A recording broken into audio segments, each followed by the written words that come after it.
Herbert Samuel, premier gouverneur anglais nommé par la cour britannique en 1919, après la conférence de Versailles, où l'Angleterre reçoit la Palestine en mandat. Elle ne la possède pas, elle est simplement mandataire de la Société des Nations. Il y a Féméon.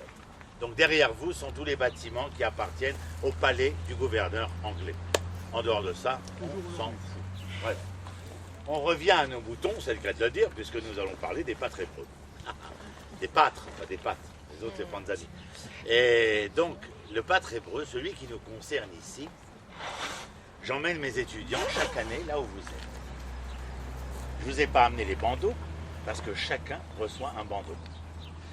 Ma madricha, celle qui m'aide dans les tioulim pour les groupes d'étudiants, parce que les cours ne se font pas qu'en amphi, ils se font tels que nous le faisons nous en même temps. Et je pense que ça a aussi son côté très intéressant, très important. Tout le monde se bande les yeux. Mais je ne vous banderai pas les yeux. Je vous dirai simplement que cet endroit est particulier. Et je vais vous dire pourquoi. Vous avez bien compris que j'aimais raconter. Mais raconter parce que dans le conte, il y a tous ces rats qui viennent essayer de vous faire entendre la symphonie réfléchie qu'il y a derrière chaque mot. Pensez bien que le vieux singe y a réfléchi depuis longtemps. Et que les mots sont calculés afin d'essayer de nous permettre de mieux entendre et de mieux comprendre. Parce que nous considérons les êtres comme intelligents, réfléchis, émotionnels et passionnels. Donc, il faut tenir un propos qui permette à chacun d'entre nous de pouvoir nous élever graduellement pendant une journée à la rencontre de tout ce passé, mais qui n'est pas passé parce qu'il nous laisse une certaine nostalgie, non. Moi j'ai grandi, je vous l'ai dit en un mot, mais j'appartenais à ce qu'on appelle les révolutionnaires. Les révolutionnaires depuis l'an 2 étaient ceux qui annihilaient le passé pour un devenir utopique et dans la symbiose des deux faisaient de leur présent quelque chose de claudiquant, c'est-à-dire clopidant. Lorsque j'ai rencontré les prophètes qui sont devenus mes maîtres, j'ai rencontré des personnages tout à fait intéressants, Isaïe, Ézéchiel, etc. Et ils m'ont dit, mon coco, c'est une erreur. J'ai dit, Rare Emmanuel, oui, bien sûr, et quoi d'autre. J'ai dit, bien, il faut tirer les leçons du passé pour un devenir révélé. Et dans la symbiose de ces leçons du passé et du devenir révélé, il est possible de faire de ton présent quelque chose de beaucoup plus existant. C'est ce que nous essayons de faire. Nous n'avons pas de nostalgie d'hier. Nous n'avons que les leçons d'hier. Nous sommes pleins d'espoir pour demain, mais nous n'y sommes pas encore. Et pour faire de ce présent ce qu'il est aujourd'hui, c'est cette capacité symbiotique. Nul autre. Celui dont il est question s'appelle Abraham. Il va arriver là où vous êtes. À 1 mètre près. Prenez pas au mot. Il y a toujours des intellectuels, quand je prends chez mes étudiants, qui me disent « Vous êtes sûr c'est un... » À qui tu parles? Ça les remet en place tout de suite. À la fin de l'année, on leur dit excusez-moi, c'est pas comme ça, mais c'est juste didactique. Abraham naît dans un bled qui s'appelle, on en reparlera à Hebron, à Ur-Kasdim, c'est Bassora, à la frontière irakienne, Arabie Saoudite. Il s'en va avec son père et son neveu vers Haran, qui est la frontière syro-turque. Là-bas, il reçoit l'injonction de mettons en marche, j'en parlerai cet après-midi. Il arrive sur cette terre de Canaan, s'installe là où on ira cet après-midi, peu importe. Et puis il part à Beersheba, à un moment donné, là-bas, l'Éternel lui dit, une deuxième fois, cette terminologie en hébreu, l'erlecha, traduit en français malencontreusement, va pour toi. En hébreu, c'est pas va pour toi, l'erlecha, c'est va vers toi. Et ce va vers toi est significatif. Je vous en parlerai cet après-midi plus longuement, mais en tout état de cause, aller pour soi ou aller vers soi, c'est deux sémantiques complètement différentes. En tout cas, Abraham se met en marche. Et il va marcher de Beersheba. Vous avez vu Hebron là, derrière nous, là, on était maintenant. Bethléem, Hebron, la ville suivante, c'est Beersheba. De Beersheba, il se met en marche avec Eliezer, Ismaël et les ânes. Aucun rapport d'ailleurs entre les uns et les autres. C'est bien? Non, que ce soit clair, pour pas qu'il y ait de malentendus. Ils se mettent en marche et ils vont marcher pendant 3 jours. Et à un moment donné, au bout de 3 jours, ils arrivent à un lieu dit. Donc si dans ce lieu ils sont arrivés, c'est pour dire quelque chose. Et là, Abraham dit à Ismaël et à Eliezer, asseyez-vous, vous, avec l'âne, moi et mon fils, nous allons aller vers l'endroit et nous reviendrons. Où es-tu, Abraham? Enlevez les bandeaux. Ouvrez les yeux. Vaïssa Abraham et Enav, Vaïar et Amakom irachok. Et Abraham leva ses yeux et il vit l'endroit au loin, après 3 jours de marche. Là, le mont du temps. Je vous expliquerai toute la géographie dans un instant. Il voit cela. Après 3 jours, le texte nous dit le va vers toi ici n'est pas va vers toi depuis la Turquie vers la terre de Canaan pour les raisons que j'expliquerai plus tard, mais ce va vers toi ici, c'est pour partir à la rencontre de ce lieu qui n'a pas de nom encore. Si ce n'est celui que Abraham a rencontré, le roi de cette cité, il s'appelle Melki-Tzedek, mon roi le juste. Meler Shalem, roi de Shalem. Encore du Cécile B2000. Et c'est la seule rencontre qu'il a avec ce lieu. Quand il vient de cette région turco-syrienne.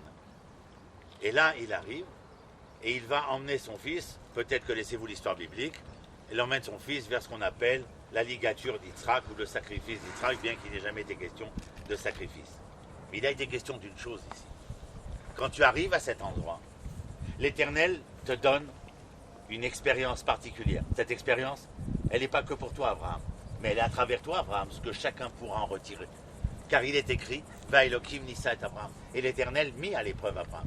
Vous savez, le verbe en hébreu, l'énassot, c'est-à-dire mettre à l'épreuve, a pour racine, parce qu'il est polysémique, a pour racine le nes, c'est-à-dire l'étendard. Oui, certains l'ont déjà compris. Si tu étais capable, Abraham, de te mettre face à l'épreuve et de traverser cette épreuve, tu en ressortirais grandi. Ce n'est pas que pour toi, c'est pour l'ensemble des êtres. À savoir celui qui va monter, quand il dit à Eliezer et à Ismaël, restez-vous avec l'âne, et moi et mon fils, nous allons monter. Alors tout le monde se dit, bon ben, il y a des grandes chances pour qu'il revienne tout seul. Et la fin de sa phrase, c'est quoi? Et nous reviendrons. Oui, parce que si Abraham monte, c'est Abraham qui revient. Ça ne veut pas dire qu'il n'y a plus de cet Abraham-là, mais qu'il y a un Abraham qui est capable de faire comprendre à lui-même et à ses descendants que s'il n'y a pas une pleine conscience et une pleine prise de connaissance de ce que veut dire le particulier, il sera difficile d'appréhender la théorie des ensembles. Et en tout état de cause, même si nous avons, comme moi je l'avais pendant des années, dans mes combats entre Bastille et Nation, si j'avais des aspirations véritablement, que j'ai toujours en moi, d'un monde meilleur, il fallait que chez moi, cela soit déjà meilleur. Car comment dire à autrui, je voudrais que vous soyez ou que vous deveniez, quand je ne suis point, ni dans l'être, ni dans ce devenir encore une fois.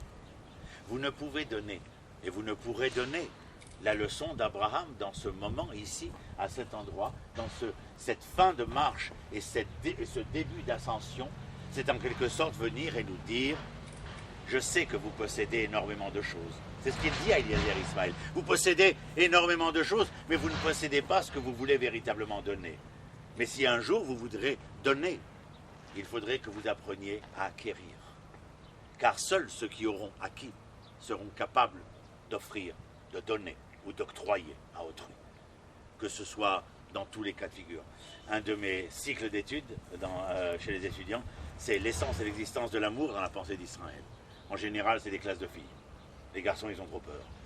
Mais dans ces classes de filles, elles ne comprennent pas. Elles me disent, mais j'ai dit oui, vous avez un leitmotiv. Dénoncer I love you baby. Ça vous fait chanter, ça vous fait danser, mais vous n'êtes pas capable de définir le jeu, le toi et le aimer. Mais il y aura de pleine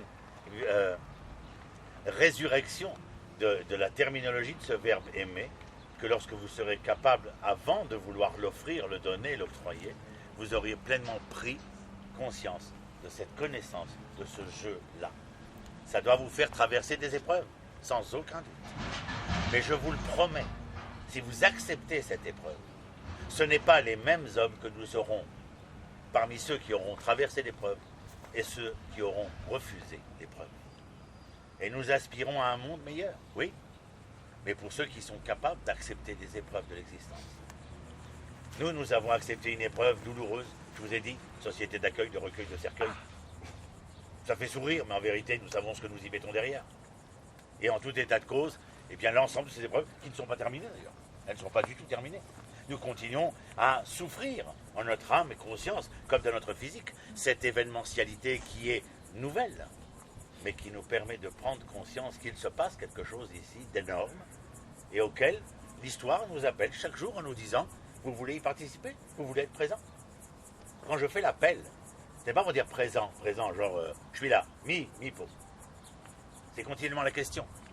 Je donnais cours la semaine dernière à Ashdod et je disais à mes élèves, lorsque vous voulez vous présenter face à l'histoire qui est la vôtre, qui est la nôtre, la première question que l'Éternel pose, ce n'est pas est-ce que tu as su mettre en pratique les cultes et les rituels. Mais la première question que pose Dieu à l'homme, c'est Ayeka. Ayeka, c'est pas où es-tu, parce que l'Éternel, c'est un GPS automatique. Mais l'Éternel, lorsqu'il dit Ayeka, ça veut dire Er Ata. Comment es-tu? Qui es-tu? Je finis avec une petite histoire. Un de nos rabbis chassidiques, vous savez, est-ce qu'on raconte ces histoires chassidiques de l'époque polonaise et ukrainienne? Alors il est sur son lit de mort, il s'appelle Zousha, c'est son prénom. Il est sur son lit de mort, et alors il pleure, et les élèves lui disent « Rabbi, pourquoi tu pleures ?» Alors il dit « Je vais mourir, je vais aller devant les tribunaux célestes. » Il dit « Oh, dis bien, les derniers à te soucier des tribunaux célestes. » Je prends l'accent aussi. Alors il dit « Mais on va te poser quoi? Est-ce que tu as fait quelque chose pour faire avancer l'humanité vers sa rédemption? » Bien sûr que tu as fait rêver. Et il dit « Est-ce que tu as étudié les textes ça? » Ben bien sûr. Et il continue à pleurer. Les élèves sont pantois, si ce n'est quoi, bien entendu. Et ils lui disent « Mais rêver, pourquoi tu pleures? » Il dit, parce que je vais aller devant les tribunaux célestes. Il dit, tu l'as déjà dit, tu te répètes, Baba. Alors il dit, qu'est-ce que c'est l'histoire? Il dit, bon, je vais vous dévoiler le secret. Vous savez tous comment je m'appelle? Zousha. Quand je vais arriver devant le tribunal céleste, ils vont me dire, Zousha, est-ce que tu as été Zousha? On s'en va.